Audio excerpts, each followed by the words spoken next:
Hello! ఈరోజు మనం ఒక బాలుడి అమాయకత్వం ఒక కరుడుగట్టిన మోసగాడిని ఎలా మార్చిందో కళ్లకు కట్టినట్టి చూద్దాం. నిజంగా ఒక చిన్న పిల్లాడి స్వచ్ఛమైన మనసు ఒక పెద్దవాడి జిత్తులమారి బుద్ధిని మార్చగలదా?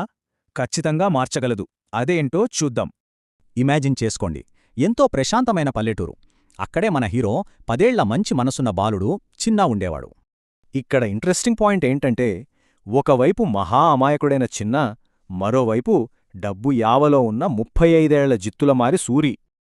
చిన్నా దాచుకున్న కొద్దిపాటి డబ్బును కొట్టేయాలని సూరి ప్లాన్ వేశాడు. అడవిలో మాయగుహ ఉందంటూ ఒక కట్టుకథ అల్లాడు. పాపం చిన్నాకి ఏమీ తెలీదుగదా. సూరిని గుడ్డిగా నమ్మేసి ఏమాత్రం అనుమానించకుండా ఆ దట్టమైన అడవిలోకి బయల్దేరాడు. గుహ దగ్గరకు రాగానే సూరి అసలు నాటకం మొదలుపెట్టాడు. లోపల భయంకర శబ్దాలు వస్తున్నాయని భయపెడుతూ చిన్నాను ముందు వెళ్లమన్నాడు. సరిగ్గా ఇక్కడే స్టోరీ టర్న్ తీసుకుంది. నన్నెందుకు ముందు పంపుతున్నాడు అని చిన్న చాలా లాజికల్గా, షార్ప్గా ఆలోచించడం మొదలుపెట్టాడు.